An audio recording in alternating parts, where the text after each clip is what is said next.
Hi everyone. I hope you're all having a great week so far and that the course has been going well. I just first I wanted to say some words of appreciation that I found that your posts, the quality of your posts have been uh, really very good and such a joy to read and respond to. And uh, they're deep and they're well thought out. Um, and I appreciate the vulnerability that a lot of you are showing as well in sharing how these relate to your personal experience. So it seems like so far a very rich experience, and that includes your sharing about your practice experience. Some of you obviously had quite the experience, and it's great to see and rewarding to hear about for everyone. So it will be interesting to see how this all develops as we keep going and through different kinds of traditions. It's all going to change relatively soon, in a week or so, quite considerably. But for now, here we are in Buddhism and coming into this practice component of Buddhism. And I've put a practice there called Brahma Vihara practice. It's one that I've experienced relatively extensively because I took a 5-day Brahma Vihara retreat. And it was, I have to say, it was a great experience. It was one of the best meditation retreats I've ever been on. In that I came out of it with the quietest mind that I've experienced coming out of a short retreat like that. And as you'll see in the explanation, the Brahma Vihara as well, it means the four immeasurables, and it's a practice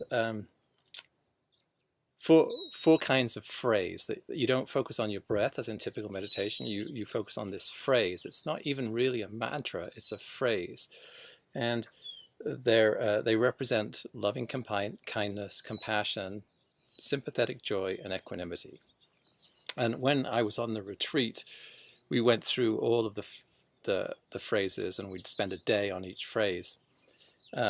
And it really it needs a lot more time than 5 days, actually, because the idea with these phrases is that you start with yourself, and then you expand the wish. Let's say if it's loving kindness, I expand that outwards. So I may wish that I be free from all forms of suffering and harm, and I go with that for a day or so, and then I wish that my friends would be free from all forms of suffering and harm, and then I wish that my neighborhood, and then my town, and then my enemies, and then the world, and then the universe and all of its beings be free from all suffering and harm. I expand the practice outward. And actually, I have to admit that on the retreat that I did, I never actually did that. I actually stuck with loving kindness the whole time, and I'd stuck with it focused on me. So it might sound selfish, but it actually had the most profound effect. I never felt ready to move on. And I feel like you guys should take that a similar kind of approach. You do what feels right with this practice. So, and then I would pick one that appeals to you, pick one of the four, and then work with that the whole week. I mean, you don't have to do that, but that's what I would suggest. And you can do the progression if it feels right from yourself to the outward, if that feels right. But if you want to spend the whole week and saying that phrase focused on you, just you, then go with that. Go with what feels right with these phrases. If I was to characterize the effect of them, what I would call them antidotes. So we've talked about we encountered the Yoga Sutras, and yoga is the stilling of the whirlpools of the mind, that kind of thing, and then the seer rests in the true self.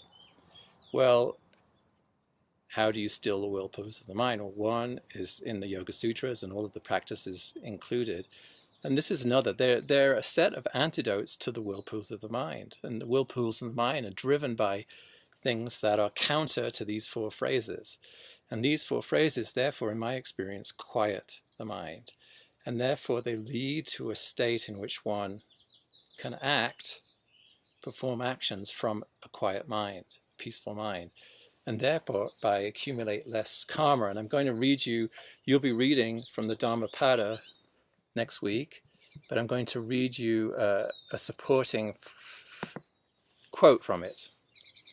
All we experience is preceded by mind, led by mind, made by mind. Speak or act with a corrupted mind, and suffering follows, as the wagon wheel follows the hoof of the ox. All we experience is preceded by mind, led by mind, made by mind. Speak or act with a peaceful mind, and happiness follows like a shadow that never leaves. So, four immeasurables are designed to have that effect, to be using the mind in that peaceful way. And so I call them antidotes, really. And so we'll see if they work that way for you, if they work as antidotes. I know that a lot of you are,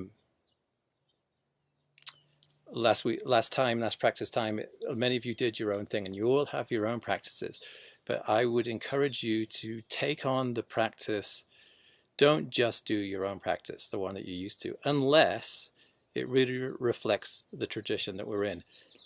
Let's assume that meditation is not all equal, that different forms of meditation might do different things in different traditions. So let's you know, if there's another Buddhist practice that you have that you really feel strongly about that you want to do other than this one, then that's okay. And tell us about it when you share. But don't let's just do any meditation practice just because you're used to it.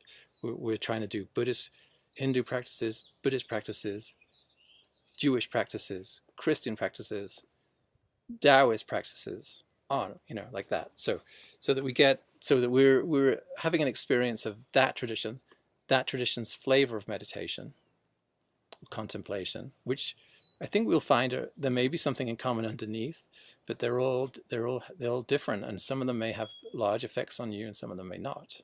So I look forward to experiencing this with you, and hope you enjoy the readings. There's some really good readings. The Heart Sutra is obviously a really key component of Mahayana Buddhism and even Vajrayana Buddhism as well. So, and the other readings are all interesting this week. So, enjoy.